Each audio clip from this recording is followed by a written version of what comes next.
Bonjour à tous, je suis Simon, analyste crypto basé à Luxembourg.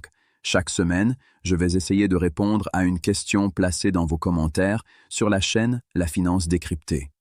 Aujourd'hui, je réponds à une question posée par Patrice dernièrement et qui était déjà dans vos commentaires précédemment, et qui touche au cœur même de la mécanique des marchés crypto. Nous allons explorer ensemble comment se forment vraiment les prix du Bitcoin et du XRP, pourquoi leurs cours semblent parfois danser en synchronie et ce qui les rend fondamentalement différents. Vous découvrirez aussi pourquoi certains se demandent si le prix du XRP est volontairement maintenu à un certain niveau et ce que les données factuelles nous disent réellement. Prenez le temps de rester jusqu'au bout, car les réponses les plus importantes arrivent là où on ne les attend pas forcément. Chapitre 1.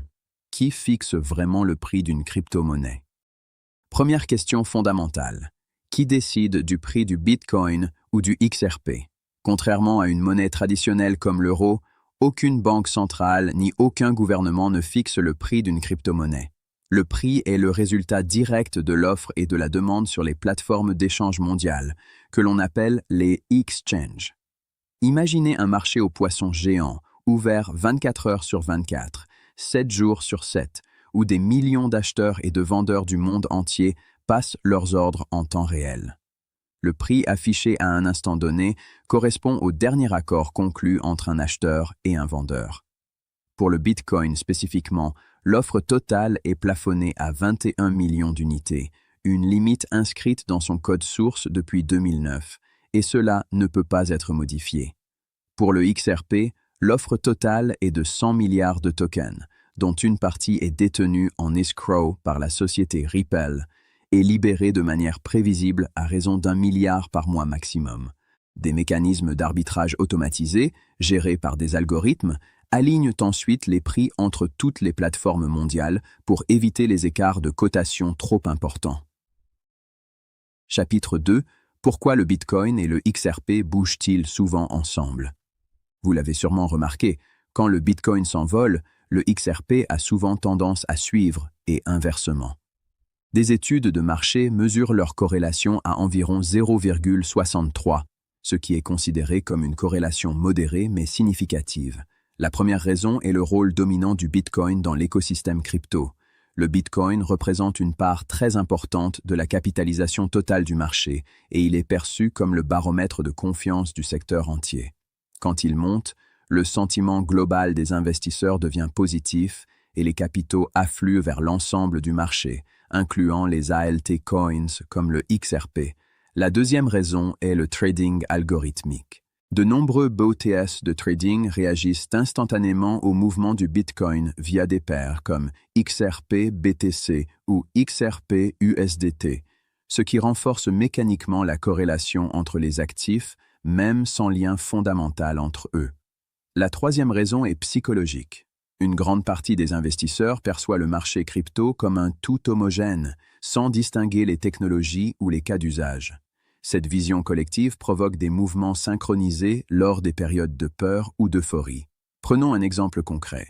Lors du krach de mars 2020, lié à la pandémie de Covid, presque toutes les crypto-monnaies ont chuté ensemble dans les mêmes heures, exactement comme les marchés boursiers traditionnels. Si cette analyse vous aide à mieux comprendre le marché, abonnez-vous maintenant à cette chaîne et activez la cloche de notification. Vous recevrez chaque nouvelle vidéo dès sa mise en ligne, sans jamais rien manquer d'important. Et maintenant, j'ai besoin de vous. Laissez un commentaire ci-dessous ou dans une vidéo de la chaîne et dites-moi quel sujet vous aimeriez que j'aborde dans une prochaine vidéo. Précisez aussi de quelle région vous écrivez, que vous soyez de Paris, de Lyon, de Dakar, de Montréal, de Genève, de Casablanca ou d'ailleurs. Votre avis guide directement le contenu de cette chaîne et chaque question compte. Chapitre 3. Bitcoin et XRP. Deux logiques fondamentalement différentes. Malgré leur corrélation de prix, le Bitcoin et le XRP répondent à des logiques économiques radicalement différentes. Le Bitcoin tire sa valeur principalement de sa rareté programmée. Seulement 21 millions d'unités au total, dont environ 19,8 millions ont déjà été minées à ce jour. Son rôle économique principal est la conservation de valeur, ce que l'on appelle dans le monde financier le store of value. C'est pour cette raison que beaucoup d'investisseurs le comparent à l'or numérique. On l'achète pour le conserver, dans l'espoir que sa valeur augmente avec le temps. Le XRP, lui, a été conçu avec une vocation totalement différente. Son rôle fondamental est d'être un outil de liquidité et de règlement entre différents systèmes financiers et devises. Imaginez que vous envoyez de l'argent depuis Bruxelles vers Tokyo. Une banque pourrait utiliser le XRP pour convertir des euros en yens en quelques secondes, avec des frais quasi nuls, sans avoir besoin de compte de correspondance. C'est le concept de bridge currency, une monnaie pont entre différents systèmes. Là où le Bitcoin est conçu pour être thésaurisé, le XRP est conçu pour circuler rapidement. Ces deux visions sont toutes deux légitimes et complémentaires dans l'écosystème crypto. Chapitre 4. Le XRP est-il réellement indépendant de Ripple? Une question revient souvent. Le XRP n'est-il pas simplement la monnaie de Ripple et donc contrôlé par cette entreprise? Sur le plan technologique, la réponse est claire. Le XRP fonctionne sur le XRP Ledger, un registre open source qui existe et peut fonctionner totalement indépendamment de la société Ripple. Le XRP Ledger utilise un mécanisme de consensus décentralisé qui n'a rien à voir avec le mining du Bitcoin. Il peut continuer de fonctionner même si Ripple en tant qu'entreprise venait à disparaître demain.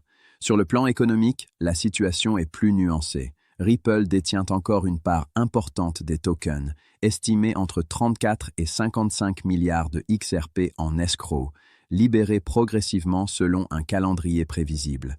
Ces libérations peuvent peser sur l'offre disponible, mais le PDG de Ripple, Brad Garlinghouse, a toujours soutenu que le volume quotidien des transactions de XRP, qui représente plusieurs milliards de dollars par jour, rend toute manipulation de prix par une seule entité structurellement impossible. Des projets communautaires et des développements indépendants renforcent progressivement l'autonomie du XRP par rapport à son créateur historique. Chapitre 5. Le prix du XRP est-il volontairement maintenu bas? C'est probablement la question la plus débattue dans la communauté XRP. Soyons directs.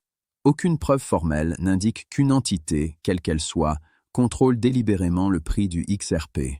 Mais il existe des facteurs structurels factuels et vérifiables qui exercent une pression sur son prix.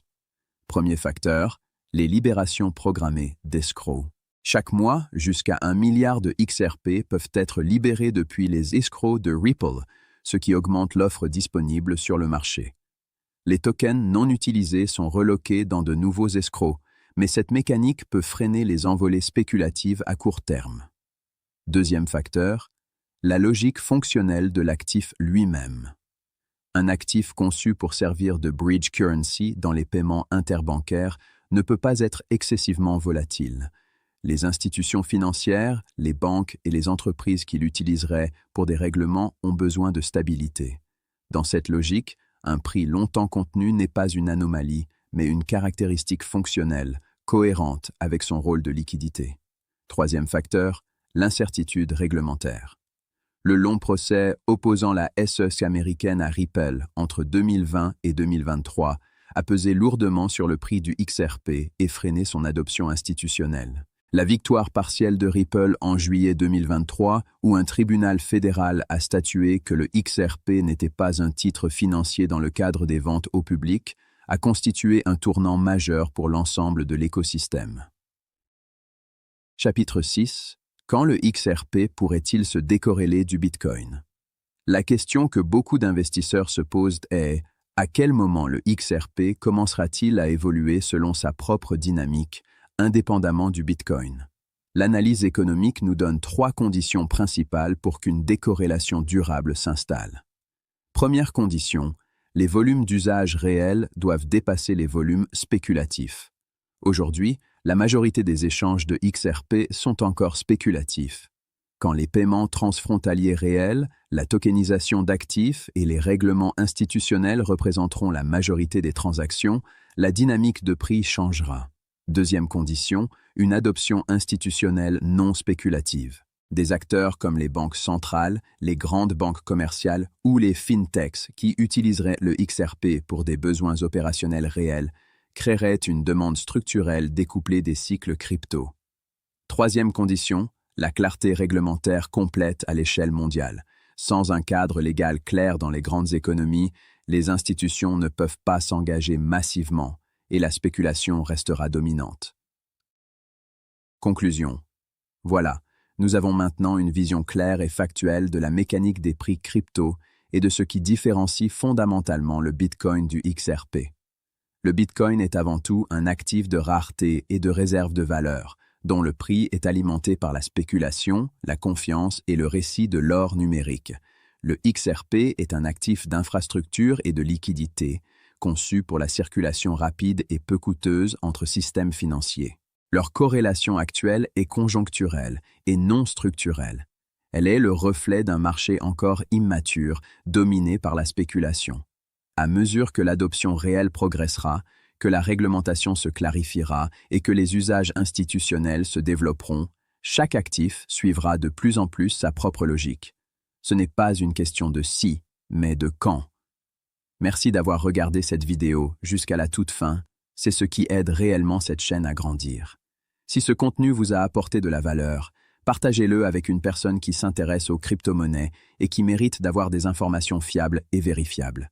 Je suis Simon, analyste crypto depuis Luxembourg, et je vous dis à très bientôt pour une prochaine analyse.